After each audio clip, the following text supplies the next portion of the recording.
Hello and welcome to That Deacon on YouTube for the month of November 2017.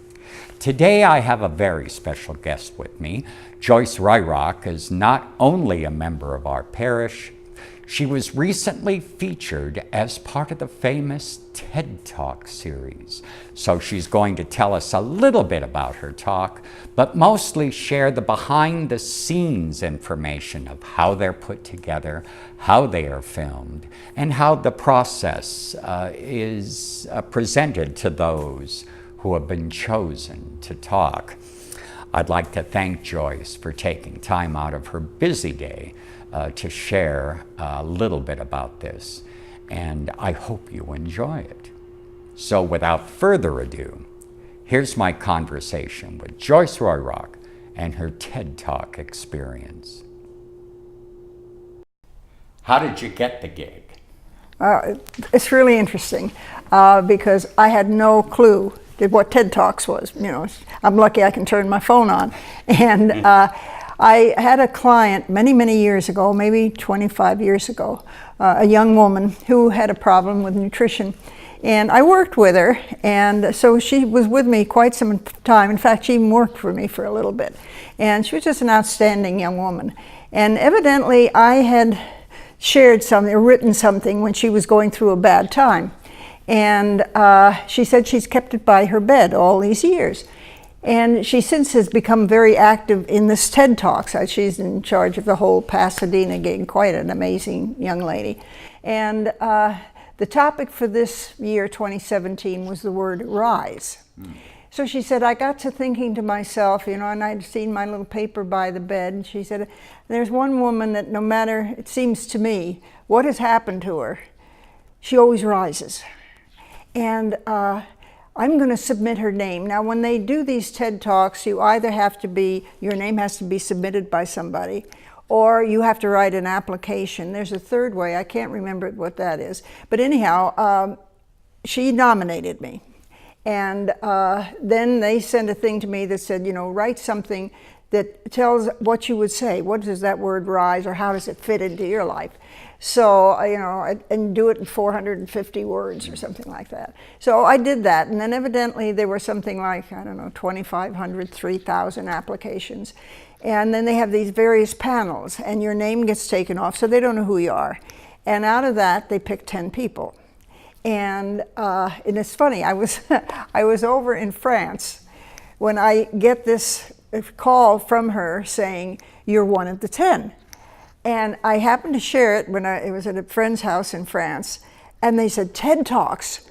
I said, you know about TED Talks? Everybody knows about TED Talks. Yeah. So I was an instant celebrity. You know, it was kind of exciting. It is exciting. And what it did for me, it was amazing, because you really have to simmer down everything that you think.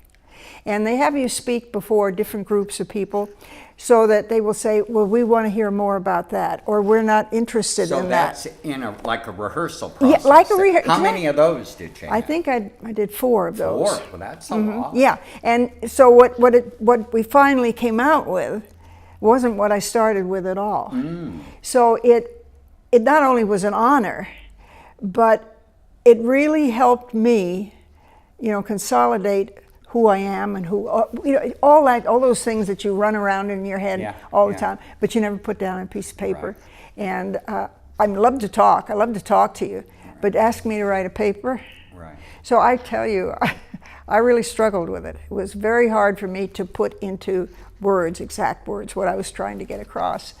And then they decided, when they got all the people together, that I was going to be the one to kick off. To set the stage, basically, for the word rise. And that in itself was another honor. And then you have the practicing. Some of the people, it was difficult for them because they have never had to stand up and say it within 450 words. And because of the stage and because of the camera, you have to stick with your script. And there are no And you have to teleprompters. memorize it. You have to You memorize. can't Yeah, no read it. teleprompters. No teleprompters. No teleprompters, no. Right. And so, because the camera wants a certain spot and when they want to know what to do. So for some of them, that part was really difficult, but I'm an old ham. So, Yes.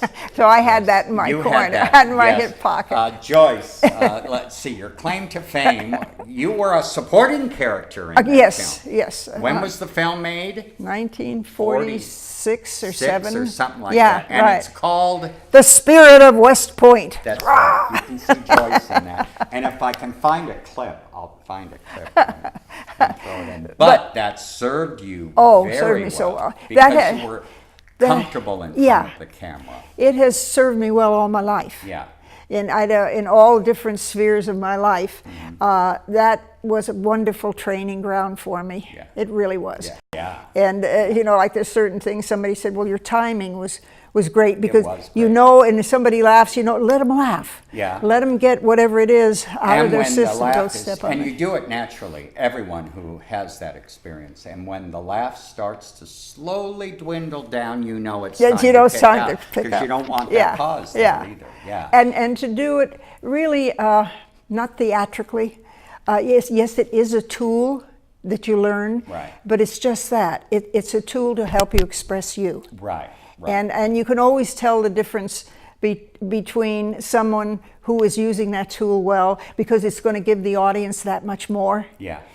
Over and against the one that, it's just an ego thing or whatever. Ego thing. So it served me well. Because good presentation, whether it be acting, dancing, singing, all of Yeah, them. all of them. All of the them. arts. It's to draw the person into you and you into them, and not just talk at them. Yeah. It's sort of like when with an actor or even a dancer, you forget who they are. Yeah.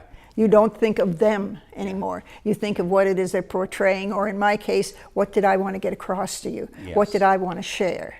Now, on the day of your filming, Yeah. how long did it take? What, you did it twice? Or? No, we only did it once, but it started at, we had to be there at 8 o'clock in the morning because they still do the makeup and the green room and the swag bag. It was absolutely hysterical. I ate it up. I just loved it.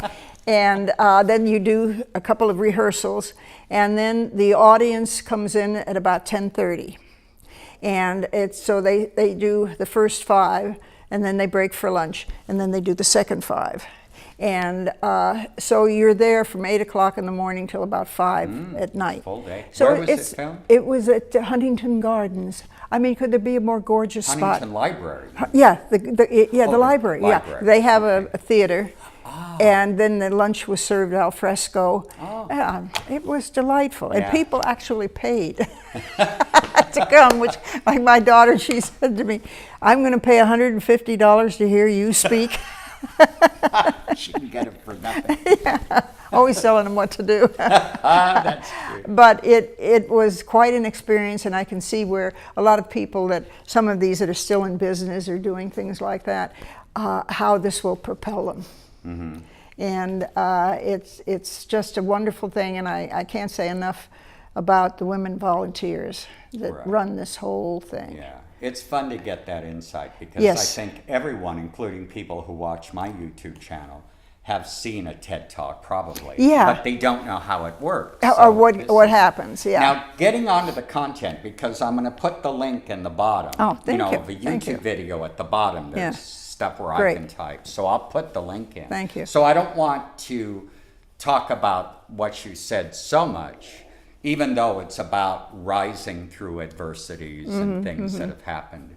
But what did you want to say that you couldn't say? My faith. Okay, well, speak. That was one of the things that it could not be political, and it could not be religious, and it had to be, in a sense, sort of generic. But I felt that all these years you wonder, why am I here? Many times, I'll say to God at night, well, what am I doing around here or whatever. So when this chance came, it was to me like God said to me, this has been coming. This has been in the works and in the pike for a while. And this is something that you can do, that you can share. And so, because in all of the things that I discussed, couldn't mention, my faith.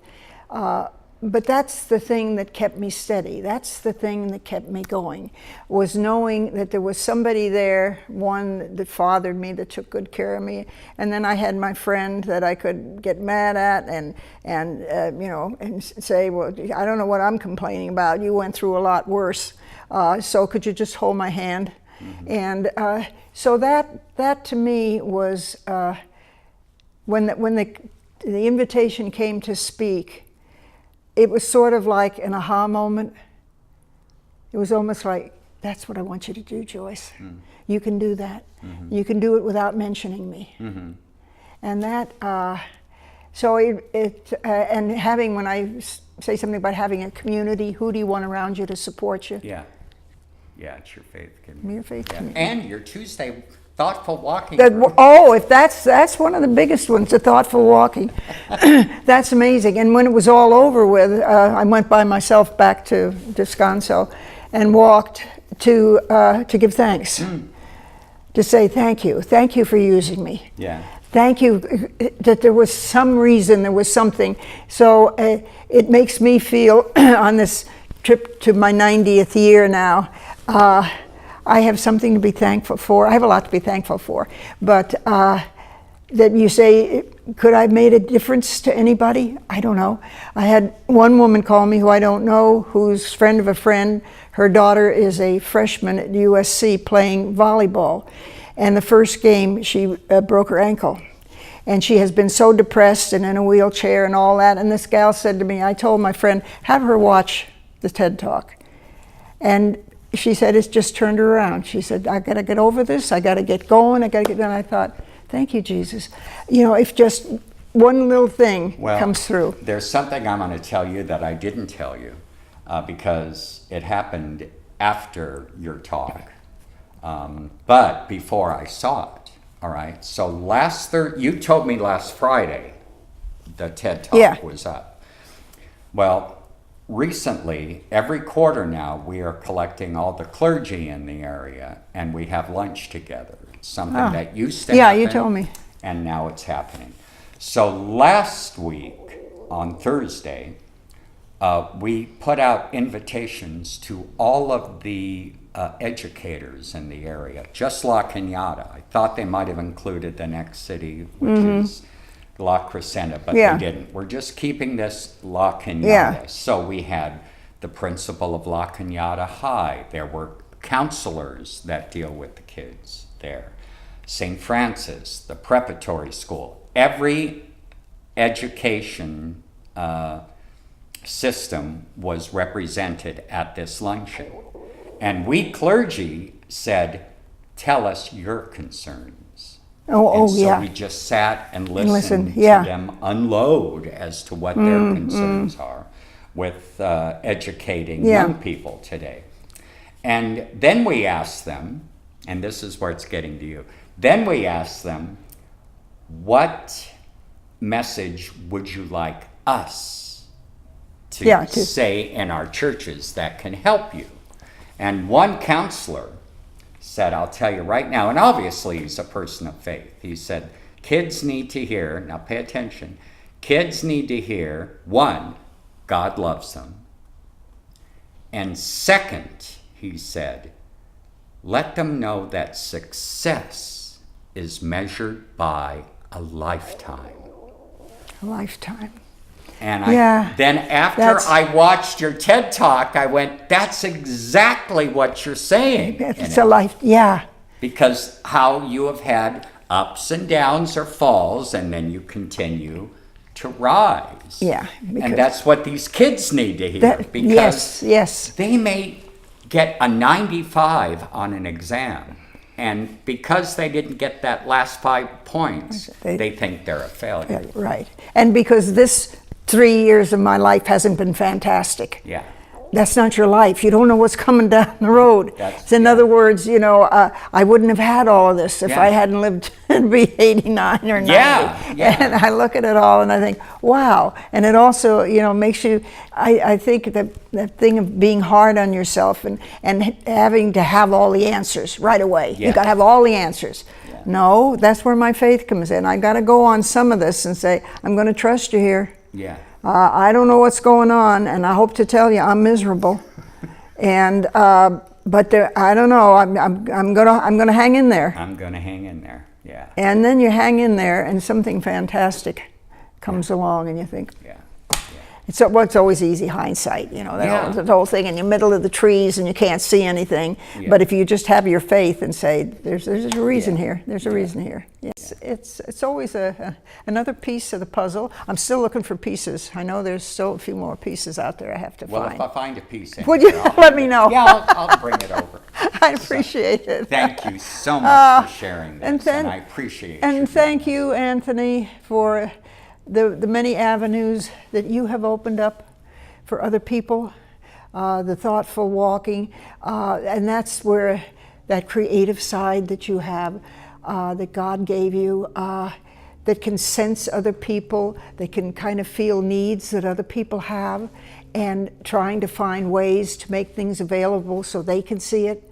And you know, the thoughtful walking in the garden, the laundry love, all those things. To me, my faith, I look at the life of Christ and I think I'm really drawn to it because I like the way he lived. I like what he did and I like the way he thought. And I feel that way about you. I think I love having Anthony in my life. Because he understands, is very caring, and it's fun. That's the main thing, that you can make things fun. Have a happy Thanksgiving. Oh, I will, and I just hope everybody can find something in their day, no matter how bad it is, something that's good. And kind of, you know, think about that and smile. Thank you. Thank you, Anthony. I loved it. Thank you.